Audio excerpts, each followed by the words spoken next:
தென்னாடுடைய சிவனே போற்றி, எந்நாட்டவர்க்கும் இறைவா போற்றி. அம்பாள் வாஸ்து அன்பர்கள் அனைவருக்கும் சிவசரவணனின் அன்பான வணக்கங்கள். இன்னைக்கு சுற்றுச்சுவரனுடைய வாஸ்து அமைப்பை பற்றி தான் இந்த வீடியோவில் பார்க்க போகிறோம். காம்பவுண்டு சுவர் அமைக்கிறோம் இல்லையா, அதை பற்றியும் சுற்றி காலி இடம் விடுறோம் இல்லையா, அதை பற்றியும் முழுமையாக இந்த வீடியோவில் பார்க்குறோம். ஸோ இப்போ பார்த்தீங்கன்னாக்கா இது உங்களுக்கு ஒரு கிழக்கு பார்த்த ஒரு அமைப்பு, ஈஸ்ட் ஃபேஸிங் கிழக்கு இருக்குது. இது மேற்கு, வடக்கு, தெற்கு. காம்பவுண்ட் சுவர் நீங்கள் கண்டிப்பாக அமைக்கணுமா? மொதல் விஷயம் ஒன்று சொல்கிறேன். நீங்கள் ட்ரெயின்லேயோ இல்லது பஸ்லேயோ கார்லேயோ போயிட்டு இருக்கும்போது பாருங்கள், பெரும்பகுதி காம்பவுண்ட் சுவர் போட்டிருப்பாங்க, கேட்டெல்லாம் வச்சுருப்பாங்க. உள்ளேயும் செடி வளர்ந்துருக்கும், வெளியேயும் செடி வளர்ந்துருக்கும், கட்டடம் கட்டப்பட்டிருக்காது. ஏன்னாக்கா நீங்கள் காம்பவுண்ட் சுவர் கட்டிட்டீங்கன்னா உள்ளே இருக்கிற நெகட்டிவ் உள்ளே இருக்கும், வெளியே இருக்கிறதுலேருந்து அப்படியே செயல்படும். அதனால் நீங்கள் ஃபென்சிங் தேவைப்பட்டால் போட்டு வச்சுக்கலாம். காம்பவுண்ட் சுவர் வீடு கட்டுவதற்கு முன்னாடி அமைக்கக்கூடாது. இது சொல்லப்படாத தகவல், அவசியமாக இது தெரிஞ்சுக்கணும். ஸோ அப்போ நீங்கள் நிறைய வீடுகளில் முதவே நம்ம ஏதாவது ஒரு பிழையாக வந்துருன்னு சொல்லிட்டு காம்பவுண்ட் சுவர் கட்டி வச்சுருவாங்க. ஸோ அதுக்கப்புறம் கட்டடம் கட்டுவதற்கு உண்டான பணம்லாம் இருந்தால் கூட கட்டடம் கட்ட முடியாது. ஏன்னா காம்பவுண்ட் சுவர் நீங்கள் கட்டிட்டீங்கன்னா உள்ளே ஏதோ ஒரு நெகட்டிவ்ஸ் ஒட்டிக்கிறோம், இல்லை ஒரு பூச்சி ஜந்துக்களோ ஏதோ அவங்களுக்கு பாதுகாப்பாக இருக்குன்னு சொல்லிட்டு அந்த கட்டடம் கட்ட விடாது, அந்த இடத்துல கட்ட விடாது, அந்த அமைப்பு அப்படியே இருந்துடும். அப்போ நீங்கள் சுற்றுச்சுவர் கண்டிப்பாக கட்டாதீங்க. வீடு கட்டி முடிச்சதுக்கப்புறம் கட்டுங்க.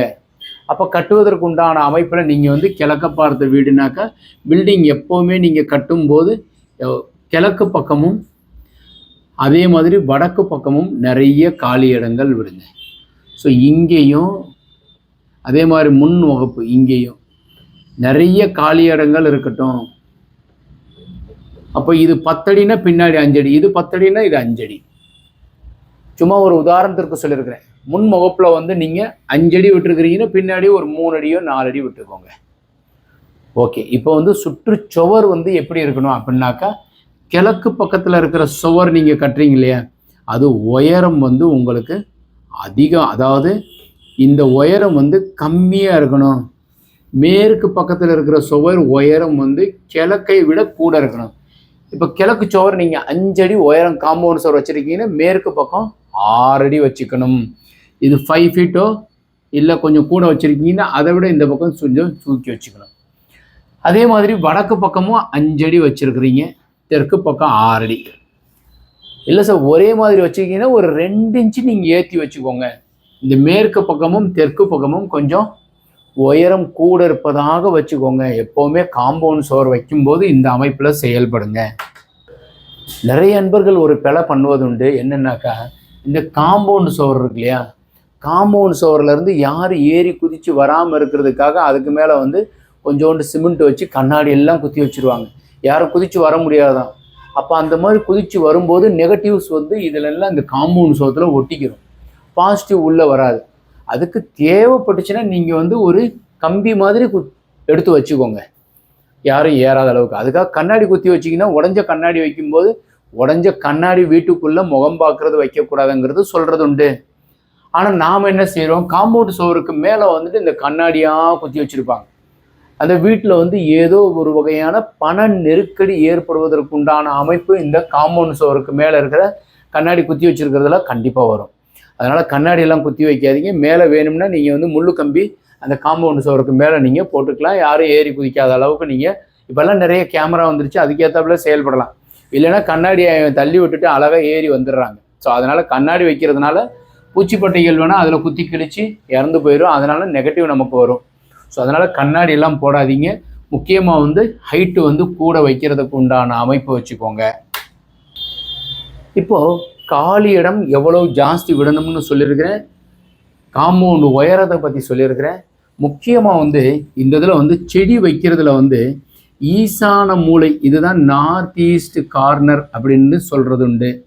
ஈசான மூலையில் மஞ்சள் கலரில் பூக்கிற பூக்களும் மருதாணியும் வச்சுக்கிறது, மஞ்சரளை வச்சுக்கிறது, நந்தியாவட்டை வச்சுக்கிறது, துளசி வச்சுக்கிறதுக்கு உண்டான அமைப்பு இந்த ஈசான மூலையில் சிறப்பு.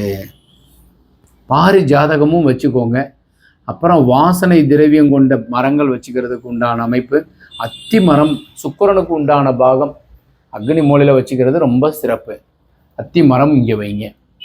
கன்னி மூலையில் கண்டிப்பாக மாமரம் வைங்க, ரொம்ப சிறப்பு. மாங்கண்டு வச்சுக்கிறது தென்மேற்கில் வைக்கிறது ரொம்ப சிறப்பு. மனோரஞ்சிதம் வச்சுக்கோங்க, இங்கேயே அக்னி மூலையிலேயே மனோரஞ்சிதம் கூட வச்சுக்கலாம், கொடிப்பிச்சு வச்சுக்கலாம், ரொம்ப சிறப்பு. வாழை வச்சுக்கோங்க, வாயு மூலையில் செப்டி டேங்க் வைக்கிறதுக்கு பக்கத்தில் கொஞ்சம் தள்ளி போயிட்டு வாழை வச்சுக்கிறது ரொம்ப சிறப்பு. தேவைப்பட்டுச்சுன்னா வெளியில் கொஞ்சம் தள்ளி ஏழைகளுடைய மரம்ங்கிற முருங்கை வச்சுக்கலாம். முருங்கை உடம்புக்கு ரொம்ப நல்லது. சுவாசத்துக்கு உண்டான பிழை இருந்தால் கூட வந்து இலையும் மரமும் அதற்கு உண்டான முருங்கை செடி எல்லாமே பயன்படுத்தும். ஸோ ஓகே, இப்போ நீங்கள் வந்து இதன்படி நீங்கள் வந்து செயல்படுறதுக்கு உண்டான அமைப்பு, அதாவது சுற்றுச்சுவருக்கு உண்டான அமைப்பு சொல்லியிருக்கிறேன். பில்டிங் கட்டுறதுனுடைய காலி பகுதி விடுறது, சுற்றுச்சுவருடைய உயரத்தை பற்றி அடியேன்னு சொல்லியிருக்கிறேன்.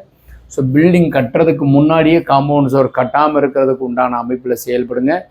இதில் உங்களுக்கு ஏதாவது முக்கியமான தகவல் தேவைப்பட்டுச்சுன்னா கீழே இருக்கிற கமெண்ட் செக்ஷனில் பதிவு பண்ணுங்கள்.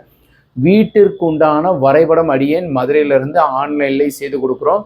அதே மாதிரி புதுசாகவும் வந்து நேரில் வந்து நிறைய பேர் வரைபடம் வாங்கிக்கிறாங்க.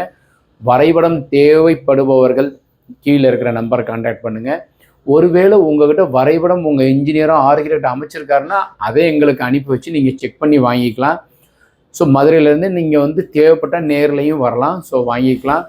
நீங்கள் செய்ய வேண்டியது என்னென்னா, வரைபடம் தேவைப்பட்டாலும் சரி, கரெக்ஷன் வேணும்னாலும் சரி, கணவன் மனைவியினுடைய ஜாதக அமைப்பு பார்த்து குழிப்பொருத்தம் பார்த்து வரைபடம் அமைக்கிறோம்.